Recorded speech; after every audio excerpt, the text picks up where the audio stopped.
আমার শাশুড়ি মা আমাকে গ্রামের বাড়িতে পাঠিয়ে দিলেন শ্বশুর মশাইয়ের সাথে। সেদিন হঠাৎ বৃষ্টি এলো, আর আমি বাইরে ভিজে বাড়িতে ঢুকলাম। বুঝতে পারলাম শাড়িটা পুরো ভিজে গেছে, আর খোলা চুলগুলো কাঁধের ওপর নেমে পড়ছে। বৃষ্টির জল মুখ দিয়ে গড়িয়ে পড়ছিল, আর ঠান্ডা বাতাসে এক শীতল অনুভূতি হচ্ছিল। বৃষ্টিতে ভেজার অভিজ্ঞতাটা যেন একেবারেই অন্যরকম ছিল। ঘরের মধ্যে মোমবাতির মৃদু আলো আর বাইরের বৃষ্টির ঝিরঝির আওয়াজ পুরো পরিবেশটাকে অসাধারণ করে তুলেছিল। শাড়ি ঠিক করতে করতে আমি শ্বশুরমশাইকে বললাম, বাবা, জানালার আর দরজাগুলো বন্ধ করে দেবেন, নইলে জল ঘরে ঢুকে যাবে। আমার কথা শোনার সাথে সাথেই তিনি জানালাগুলো বন্ধ করে দিলেন, কিন্তু তার দৃষ্টিটা কিছুক্ষণ আমার উপর স্থির ছিল। তিনি কিছুক্ষণ আমাকে দেখলেন, সম্ভবত দেখছিলেন আমি পুরোপুরি ভিজে গেছি কিনা। আমি তার এই দেখাটা অনুভব করলাম, কিন্তু কিছু না দেখার ভান করে বললাম, বাবা, মোমবাতিটা নিয়ে ওপরের ঘরে চলুন, যেন আমি কাপড়টা বদলাতে পারি আর একটু আরামে বসতে পারি। শ্বশুরমশাই কিছুক্ষণ পরে তার দৃষ্টি সরিয়ে নিয়ে বললেন, ঠিক আছে বৌমা, চলো ওপরের ঘরে যাই। আমরা দুজন ওপরের ঘরে গেলাম। তারপর আমি বাথরুমে গিয়ে বাবাকে ডেকে বললাম, বাবা, এখানে এতগুলো কল কেন খোলা রাখছেন আপনি? এখানে দেখুন এবং জল বন্ধ করুন বাবুজি। বাথরুমে এসে নলগুলো বন্ধ করতে লাগলেন। ঠিক তখনই আমার পা হঠাৎ ফসকে গেল, আর বাবুজি আমাকে তখনই ধরে ফেললেন।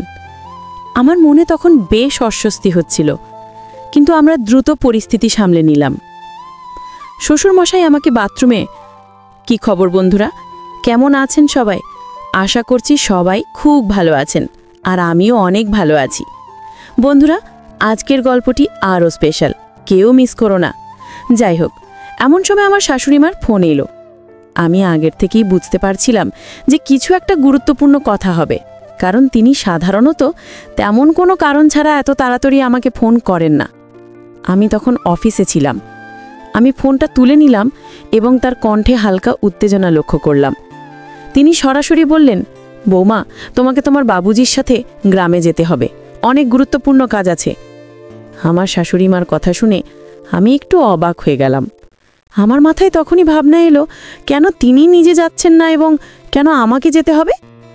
আমি শান্তভাবে বললাম, শাশুড়িমা, আপনি এবং আপনার ছেলে কি একসাথে যেতে পারতেন না? আমার অফিসের কাজ রয়েছে।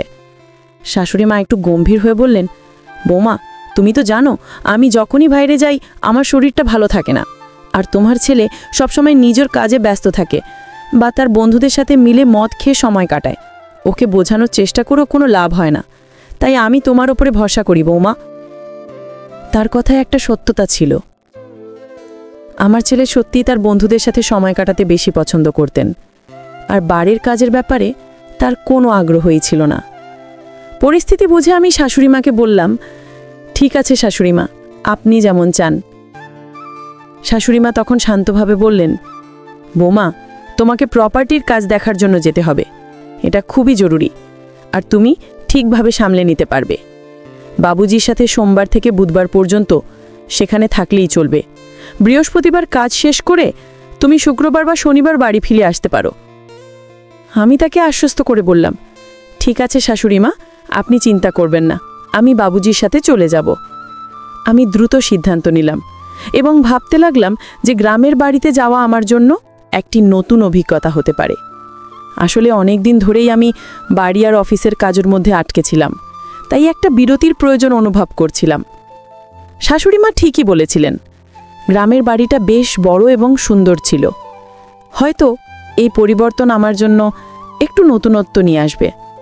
তো বন্ধুরা, এবার আমি আপনাদের আমার বাবুজির ব্যাপারে বলি, মানে আমার শ্বশুরমশাইয়ের ব্যাপারে। আমার শ্বশুরমশাইয়ের বয়স প্রায় 70 বছর হবে, কিন্তু এই বয়সেও তিনি বেশ শক্ত সমর্থক এবং পরিশ্রমী। আমাদের ব্যবসা শুরু থেকেই ভালোই চলেছে, তাই আমাদের পরিবারে কোনো কিছুর অভাব নেই। আমাদের বাড়িতে গাড়ি, চাকর বাকর এবং বড় একটা গ্রামের বাড়ির ছবি আছে। আমার একটা মেয়ে আছে, তবে সেই টেস্ট টিউব পদ্ধতির মাধ্যমে জন্মেছে। হ্যাঁ, আমার মেয়ে আমার স্বামীর মাধ্যমে জন্মায়নি, কারণ আমার স্বামীর সেই সক্ষমতা নেই। এই সত্যটি কেবল আমি এবং আমার শ্বশুরমশাই জানেন। বাড়ির অন্য কেউ, এমনকি আমার শাশুড়িমাও এই ব্যাপারে কিচ্ছু জানেন না। যখন শাশুড়ি মা আমাকে গ্রামের বাড়িতে যেতে বলেছিলেন, আমি ভেতর থেকে একটু খুশি হয়েছিলাম। সেদিন রাতেই আমি পরের দিন গ্রামের বাড়িতে যাবার প্রস্তুতি নিতে শুরু করলাম। এরপর আমি আমার শ্বশুরমশাইয়ের ঘরে গেলাম। আমাদের বাড়িতে সবসময় একটা নিয়ম ছিল যে মহিলারা বাড়ির ভেতর মাথায় শাড়ির আঁচল রাখবে। আমাদের বাড়ির নিয়ম ছিল যে কোনো পুরুষের সামনে মাথার আঁচল ছাড়া থাকা ঠিক নয়। হ্যাঁ, আমি নিজেকে এক সংস্কারী বৌমা হিসেবে গর্ব করি। আমি তখন আমার শ্বশুরমশাইয়ের ঘরে প্রবেশ করলাম, কিন্তু দেখলাম তিনি তখন বই পড়ছেন। আমি বললাম, বাবুজি, বইটা বেশিক্ষণ পড়বেন না, কাল আমাদের খুব সকালে গ্রামের বাড়ি রওনা দিতে হবে। আপনি তো নিজেই এটা আমাকে বলেছিলেন। আমি শ্বশুরমশাইয়ের ব্যাগেও কিছু প্রয়োজনীয় জিনিস রেখেছিলাম, তবে তখন লক্ষ্য করলাম তার মনোযোগ অন্য কোথাও ছিল। তিনি দিকের দিকে না তাকিয়ে অন্য দিকে দেখছিলেন। একটা বিষয় বলা হয়নি, আমার নাম প্রিয়া। আমি একজন সাধারণ কিন্তু আত্মবিশ্বাসী নারী, যে একটি সুশীল পরিবার থেকে এসেছে। আমার বয়স 30 বছর, উচ্চতা 5 ফুট 2 ইঞ্চি এবং আমি একটু স্বাস্থ্যবান। আমার গায়ের রং ফর্সা। আমি যখন শাড়ি পরি সেটা অনেকটা একটা মডেল বিপাশা বসু স্টাইলে। পরিলোকের দৃষ্টি আমার দিকে আটকে যায়। আমি এসব বলছি যাতে আপনি আমার কল্পনা করতে পারেন এবং আমার গল্প পড়ার সময় আমার চেহারা আপনার মনে স্পষ্টভাবে ফুটে ওঠে।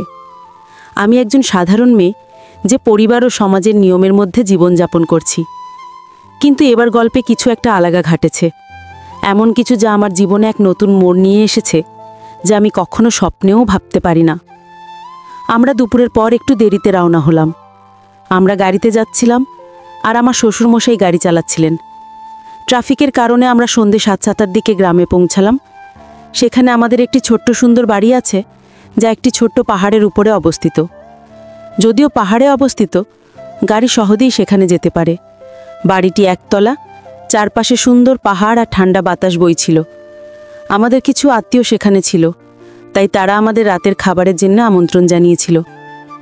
সেখানে আমাদের বাড়ির দেখাশোনা করার জন্য সুনীল নামের একজন কর্মচারীও ছিল, কিন্তু তার বাড়ির কোনো একজনের শরীর খারাপ হওয়ায় সে পরদিন সকালে বাড়ি ফিরতে চাইছিল, আর শ্বশুরমশাই তাকে গ্রামের বাড়িতে যাবার অনুমতি দিয়েছিলেন। বাইরে তখন বৃষ্টি হচ্ছিল, আর আমরা আত্মীয়র বাড়িতে রাতের খাবার খেতে গেলাম। আমরা খাওয়া দাওয়ার সব আয়োজন সেখানেই করেছিলাম। কিছুক্ষণের মধ্যেই আমার বড় শাশুড়ি মা এলেন এবং আমাদের মধ্যে কিছু পারিবারিক আলোচনা হলো, যা সাধারণত পরিবারে হয়ে থাকে। সেই রাতে বড় শাশুড়ি মা আমাদের বাড়িতেই থেকেছিলেন। আমার শ্বশুরমশাই এবং বড় শাশুড়ি মায়ের স্ত্রী একসাথে বসে তাদের বাড়িতে মধ্যাহ্ন করছিলেন, এবং এভাবেই আমাদের রাত কেটে গেল। সোমবার এভাবেই শেষ হলো। পরের দিন মঙ্গলবার শ্বশুরমশাই তার কাজে বেরিয়ে গেলেন, আর আমি বড় শাশুড়ি মায়ের সাথে ছিলাম।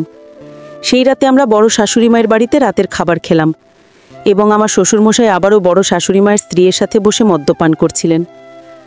আমার শ্বশুরমশাইও মদ্যপান করেন, তবে তিনি আমার স্বামীর মতো অতিরিক্ত পান করেন না। কিছুক্ষণ পর শ্বশুরমশাই বললেন, বৌমা, আমি বাংলার দিকে যাচ্ছি। বড় শাশুড়ি মা বললেন, আপনি যান, আমাদের আরও কথা আছে। কিছু সময় পরে আমি বড় শাশুড়ি মায়ের বাড়ি থেকে বেরিয়ে এলাম। তখন বাইরে প্রবল বৃষ্টি হচ্ছিল, তাই বড় শাশুড়ি মা আমাকে একটি ছাতা দিলেন এবং আমি বাড়ি ফিরে এলাম। বাড়িতে এসে দেখলাম শ্বশুরমশাই আবারও মদ্যপান করতে করতে টিভি দেখছেন। আমি বাড়িতে পৌঁছানোর সময় বৃষ্টি এবং বাতাসের কারণে পুরোপুরি ভিজে গিয়েছিলাম। আমাদের বাড়িটি ছিল বেশ বড় একটা বাংলো, কিন্তু আমি সেটিকে বাড়ি বলতেই বেশি ভালোবাসতাম। নিচে ছিল একটি বড় হল রুম এবং ওপরে কয়েকটি ঘর। ছাতাটি ছিল ছোট, আর যখন বৃষ্টিতে ভিজে আমি ঘরে ঢুকলাম তখন অনুভব করলাম আমার শাড়িটি পুরোপুরি ভিজে গেছে। আমার খোলা চুলগুলি কাঁধের উপর নেমে এসেছিল, আর সেগুলোতে এখনও বৃষ্টির জল ঝরছিল। ঠান্ডা বাতাসের জন্য হালকা শীত লাগছিল। বৃষ্টিতে ভেজার অনুভূতি একেবারেই আলাদা ছিল। ঘরের ভেতরে মোমবাতির হালকা আলো আর বাইরের প্রবল বৃষ্টির শব্দ পরিবেশটিকে আরও বিশেষ করে তুলেছিল। আমি আমার শাড়ির আঁচল ঠিক করতে করতে শ্বশুরমশাইকে বললাম, বাবুজি, জানালা এবং দরজা বন্ধ করে দিন, নাহলে জ্বর ভিতরে চলে আসবে। আমার কথা শুনে তিনি সাথে সাথে জানালাগুলি বন্ধ করে দিলেন। তবে কিছুক্ষণ ধরে তার দৃষ্টি আমার দিকে স্থির ছিল। তিনি আমার দিকে তাকিয়েছিলেন, যেন দেখার চেষ্টা করছিলেন আমি সম্পূর্ণ ভিজে গিয়েছি কিনা।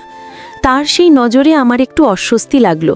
আমি সেটাকে উপেক্ষা করে বললাম, বাবুজি, মোমবাতি নিয়ে ওপরের ঘরে চলুন, যাতে আমি কাপড় পরিবর্তন করে একটু বিশ্রাম নিতে পারি। কিছুক্ষণ পরে শ্বশুরমশাই তার দৃষ্টি সরিয়ে নিলেন এবং সম্মতি জানিয়ে বললেন, ঠিক আছে বৌমা, চলো উপরে যাই। আমি এবং শ্বশুরমশাই ওপরের ঘরে চলে গেলাম।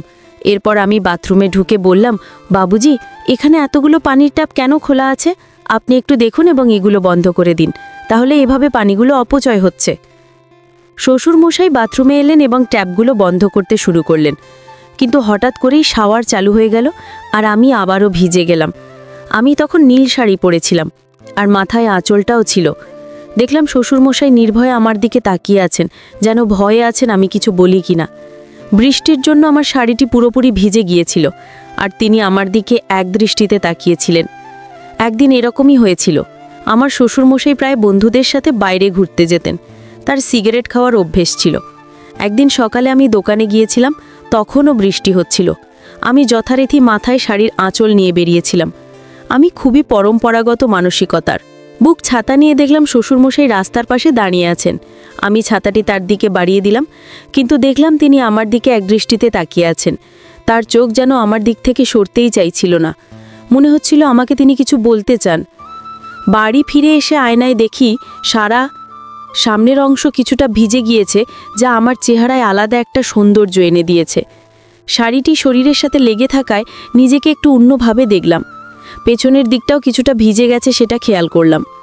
এরপর আমি কিছু দরকারি জিনিস নিয়ে ঘরের কাজ করতে শুরু করলাম। আমি কাজ করতে করতে ভাবছিলাম, এটা বেশ মজার বিষয় যে এমন একটা পরিস্থিতিতে নিজেকে খুঁজে পাচ্ছি। তাই ইচ্ছে করেই শ্বশুরমশাইয়ের সামনে দিয়ে আশাবাজা করতাম। ঝাড়ু দেওয়ার সময় নিচুখায় কাজ করতে হতো আর আমি আমার উপস্থিতি তার নজরে আনতে চেষ্টা করতাম। শ্বশুরমশাইও মাঝে মাঝে তাকিয়ে দেখতেন আর কিছুটা হাসি মুখেই তার অভিব্যক্তি লক্ষ্য করতাম। আবার কিছুক্ষণ পর শ্বশুরমশাই ঘরে ফিরে এলেন। তখন আমি পুরোপুরি ভেজে গিয়েছিলাম, তাই শাড়ি বদলাতে হলো। শ্বশুরি বসেছিলেন যেখানে একটি আলমারি ছিল। আমি আলমারি খুলে আরেকটি লাল শাড়ি বের করলাম। ঘরের পাশে আরেকটি ছোট্ট কক্ষ ছিল যেখানে আমি শাড়ি বদলাতে গেলাম।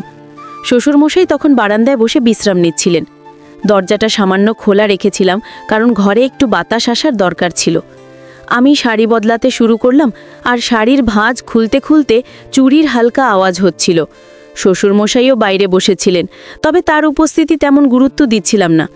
আমার শাড়ি বদলানোর সময় আমি পুরোপুরি নিজের কাজে মনোযোগ দিচ্ছিলাম, যদিও ঘরের পরিবেশে একটা অন্যরকম মৃদু অস্বস্তি টের পাচ্ছিলাম। বল, আমি বললাম, বাবুজি, আপনি কি মনে করেন আমি সত্যিই খুশি? হ্যাঁ, আমরা ধনী, আমাদের সব কিছু আছে, গাড়ি, বাড়ি, টাকা, কিন্তু এর পরেও কি আমি খুশি? বাবুজি বললেন, বৌমা, তোমাকে খুশি দেখতেই আমার ভালো লাগে, কিন্তু তুমি খুশি নও কেন বল? আমি একটু চুপ থেকে বললাম, বাবুজি, আপনার ছেলে। বাবুজি প্রশ্ন করলেন, আমার ছেলের কি সমস্যা আছে? বললাম, আমি গভীর শ্বাস নিয়ে বললাম, বাবুজি, আপনি কি মনে করেন শুধু অর্থ আর সম্পত্তি থাকলেই সুখ পাওয়া যায়? আসল সুখ দাম্পত্য জীবনের। বাবুজি কিছুক্ষণ চুপ করে থেকে বললেন, বৌমা, তোমার যা বলার আছে খোলাখুলি সংকোচ করো না। আমি একটু দ্বিধা করে বললাম, আপনার ছেলে এখন আর আগের মতো আমার সঙ্গে সম্পর্ক রাখছে না। আমাদের মধ্যে যে যোগাযোগ ছিল সেটা আর নেই। বাবুজি স্থিরভাবে শুনলেন। আমি বললাম, আমি জানি বাবুজি, আপনার জীবনেও হয়তো অনেক চাপ আছে, আপনার নিজের জীবনের দায়িত্বগুলোও কম নয়। বাবুজি তখনও শান্তভাবে শুনছিলেন। আমি বললাম, আপনাকে সব সময় খুব শান্ত দেখি, কিন্তু আমি বুঝতে পারি আপনারও হয়তো কিছু অনুভূতি আছে যা আপনি প্রকাশ করেন না। বাবুজি আমাকে দেখে একটু নার্ভাস হয়ে পড়লেন, তারপর হঠাৎই গম্ভীর হয়ে বললেন, বৌমা, তুমি কেমন কথা বলছো? আমি কখনো এমন কিছু ভাবিনি, আর না তোমাকে সেই চোখে দেখেছি। তুমি তোমাদের পরিবারের মান সম্মান, আর আমি সবসময় তোমার প্রতি শ্রদ্ধা এবং সম্মানের দৃষ্টিতে তাকিয়েছি। আমি একটু ঘাবড়ে গেলাম, কিন্তু আমার কথা চালিয়ে গেলাম। বাবুজি, যেই কথাগুলো বলছি কারণ মাঝে মাঝে মনে হয় আমরা আমাদের সম্পর্কগুলো নিয়ে খোলাখুলি কথা বলতে পারি না। আপনি আমাকে খুব সম্মান করেন, কিন্তু আমি কয়েকবার আপনার চোখে কিছু আলাবা দেখেছি।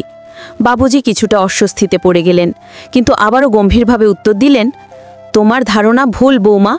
পরিবারের সম্পর্কগুলো খুব পবিত্র এবং আমাদের সব সময় সেগুলোর সম্মান করা উচিত। তোমার এমন কিছু ভাবার প্রয়োজন নেই। যদি তোমার কখনো এমন অনুভূতি হয়ে থাকে, আমি তার জন্য ক্ষমা চাই, কিন্তু আমার উদ্দেশ্য কখনো এমন ছিল না। আমি বাবুজির কথায় সত্যতার ছোঁয়া পেলাম। তিনি সব সময় পরিবারের দায়িত্ব সত্তার সঙ্গে পালন করেছেন, আর হয়তো আমি ভুল বুঝাবুঝির শিকার হয়েছি। আমি মাথা নিচু করে বললাম, মাফ করবেন বাবুজি, আমি হয়তো কিছু ভুল বুঝেছি। আমার মনে হয় আপনাকে বুঝতে আমার অনেক ভুল হয়েছে।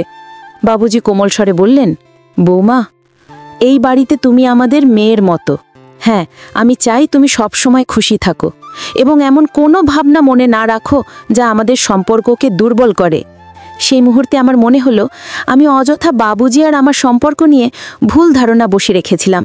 আমি নিজেকে প্রতিজ্ঞা করলাম ভবিষ্যতে আমি কখনো এমন কিছু ভাবব না এবং সবসময় পরিবারের সম্পর্কগুলোকে সম্মান দেব। সম্পর্কগুলোর মধ্যে সত্তা ও খোলামেলা কথোপকথন অত্যন্ত গুরুত্বপূর্ণ। যদি আমরা আমাদের ভাবনা ও অনুভূতিগুলো নিঃসংকোচে ভাগ করি, তখনই সম্পর্কের ভিত্তি মজবুত হয়। যে কোনো সম্পর্কের শক্তি নির্ভর করে আমরা একে অপরের প্রতি কতটা সৎ এবং আন্তরিক। কখনো কখনো আমরা আমাদের ভাবনা ও অনুভূতিগুলো লুকিয়ে রাখি, যা ভুল বোঝাবুঝি সৃষ্টি করতে পারে। যখন আমরা কারো প্রতি আগের থেকেই কোনো ধারণা বা মত তৈরি করি, তখন বাস্তবতা থেকে দূরে সরে যাই। এই বিভ্রান্তি আমাদের সম্পর্কগুলোতে অপ্রয়োজনীয় চাপ তৈরি করে।